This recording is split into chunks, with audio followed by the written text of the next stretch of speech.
Nakatakdang humarap ngayong araw kay PNP Chief Ronald Bato de la Rosa ang 3 sa 5 general na dawit umano sa iligal na droga.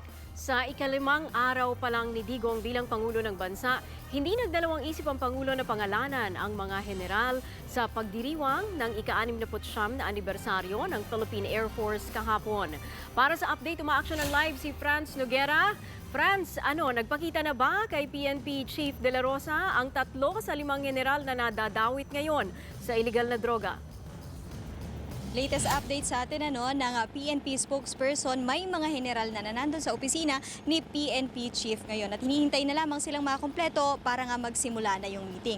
Pero ito muna, kasabay nga niyan, kaninang umaga pagpasok natin dito sa Camp Crame, isang gate lamang ang nakabukas at lahat ng mga pumapasok dyan na sasakyan ay ini-inspeksyon. Nagkaroon din ng rerouting, yung dating daan na nadadaanan ng mga sasakyan sa harap ng National Headquarters, sinara muna yan, nagkaroon ng rerouting. Off-limits din sa media yung naging lobby ng National Headquarters, kaya naman ang media ay ayun doon, nasa gilid lamang, nakaabang doon sa baba, malayo doon sa National Headquarters. Ayon sa tagapagsalita ng PNP, wala naman silang paghihigpit sa seguridad. Ito daw yung security protocol tuwing holidays o non-working days dito sa Camp Crame. Nagkaroon lamang daw silang special arrangement dahil nga sa inaasahang pagdating dito nung 3 general na magre-report kay PNP Chief Ronald de la Rosa.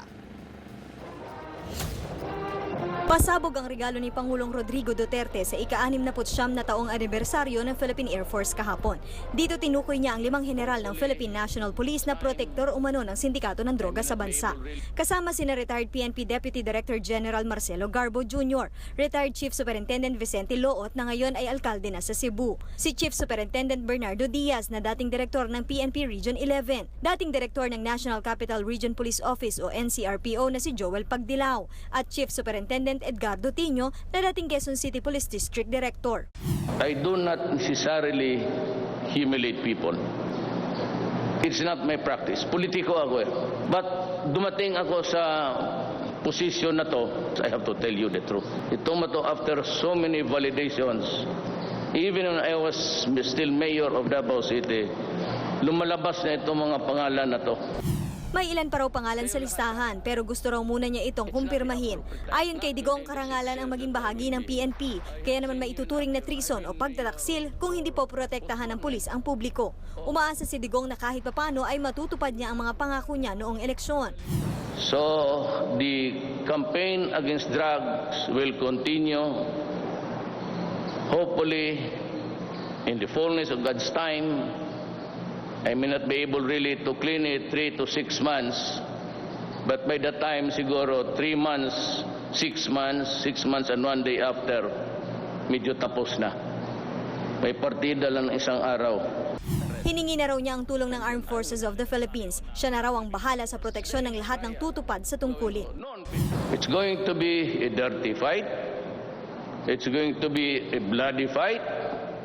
I am not apologizing for it. Ano mang kaso, under the revised penal code, in the fulfillment of your duties as public authority, akin yan. Mine and mine alone. I assume full legal responsibility for it. Rafi, Cherry, tulad nga ng nasabi ko kanina, hinihintay na lamang na makumpleto yung mga general para magsimula na yung kanilang meeting with the PNP Chief. At ayon nga sa kanila, bukod sa mga general na ito, 3 active generals, meron ding representative ng NAPOLCOM, pati na rin ng PNP personnel na magiging bahagi ng mga mag-iimbestiga dito sa 3 general na ito. Nangako naman yung pamunuan ng PIO na meron silang naka-standby na camera doon dahil off-limits nga ang media, sila na raw yung kukuha nung sandaling clip, video nung 3 yung meeting nila with the PNP Chief at mga litrato tungkol nga doon. At titignan din natin, nakaabang tayo, kung magpapa-interview ba, papayag na magpaunlak ng interview yung 3 general, pati na rin si PNP Chief Ronald de la Rosa. Rafi, Cherry?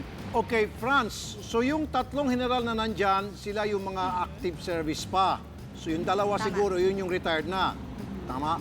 Okay, yung 3 na pumunta dyan, may kasama ba sila kanilang mga abogado? At yung mga abogado ba, na-interview mo ba? At meron na ba silang binigay na pahayag tungkol sa kanilang kliyente?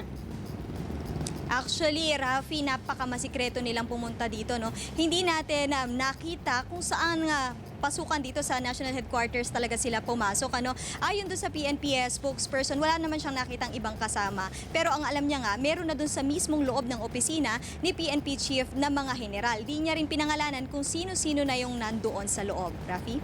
Okay. Now, isa pa. Nabanggit mo kanina, nandiyan yung taga Napolcom at iba-iba pang ahensya ng ating gobyerno na kasama sa pag-iimbestiga doon sa kaso. Tama? Okay. Ano ang, kung meron man, binitiwan na mga statement ang mga taga Napolcom tungkol sa gagawing investigasyon? Kasi nasabi, partner, ni ng Napolcom kanina sa press con na magiging mabilisan ang gagawin ng investigasyon. 1 week lang daw. And then in a month's time, tapos na lahat. So, meron ka bang nakausap taga Napolcom tungkol dyan at meron ba talagang taga Napolcom na pumunta na dyan kasama sa pagpupulong ni between PNP Chief at saka yung mga general na inaakusang kasama sa bilang mga drug lord or drug protector?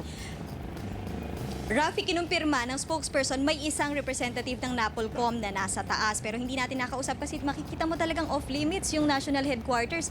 Walang makakapasok kanina. May linya pa ng mga pulis na nakabantay doon sa mismong lobby kahit ang media. Nandito na nga lang sa baba, napakalayo na sa National Headquarters. Merong mga nakabantay na pulis dyan. Kaya wala talagang makalapit at sinasaway talaga yung mga magtatangka na lumapit man lang doon sa National Headquarters. Pero ayon nga dito, yung Napolcom malamang ay hindi pa nila alam kung sila raw ay kasama sa mismong meeting. Pero malamang magsisimula na sila ng investigasyon ngayon pa lang kasi nga kailangan madaliin talaga. At nag-declare nga ang DILG, ang Napolcom, na ito nga ay magiging mabilisan lamang para magkaroon na ng agarang resulta. Rafi?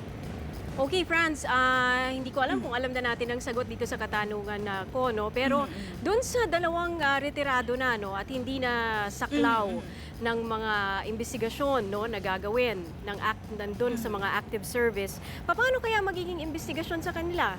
Meron na sa kanilang mga nag-deny, kahapon, meron ng mangiyak-ngiyak na hindi naman daw sila kasali. Pero paano kaya magiging investigasyon sa mga retired na?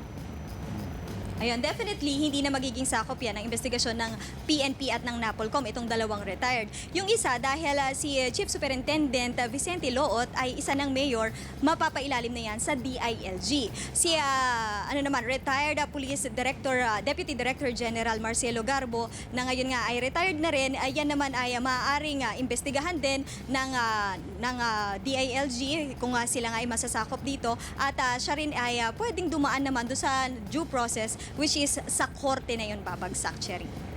Okay, inaasahan natin, partner, mabilis na na Yeah, kasi investigasyon yun yung dito. pangako ng Napolcom upon the orders of Malacanang ni Pangulong Duterte, dapat within 1 month tapos na lahat. Oo, kasi So, binibigyan niya ang mabilisan. sarili niya 3 buwan, 6 na buwan para tapusin ang problema ng droga, or at least mabawasan ng malaki.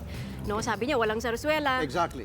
Yun yung maganda doon. Walang zarzuela, ibig sabihin walang lokohan. Tama. Gawin yun tama yung investigasyon. Okay, maraming salamat, Franz Noguera mula sa Campo Crame.